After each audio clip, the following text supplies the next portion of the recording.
kwenye ubora, labda mechi zilizopita unaweza kusema wapinzani walikuwa bora, lakini mechi ya leo sisi tulikuwa bora sana. Tulikuwa kwenye kiwango cha hali ya juu kweli kweli. Kila mchezaji amecheza kwa kiwango cha hali ya juu kweli kweli.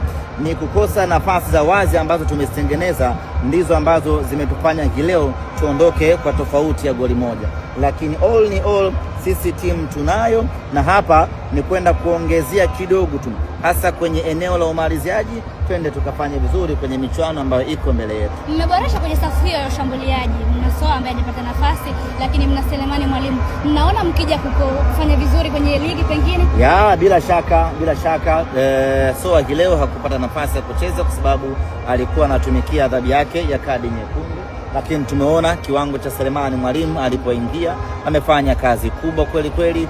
Steven Dese Mukwala hakufunga, lakini ametengeneza nafasi za wazi kwa wachezaji wengine. Kwa safu yetu ya ushambuliaji ni kunolewa kidogo na wao wenyewe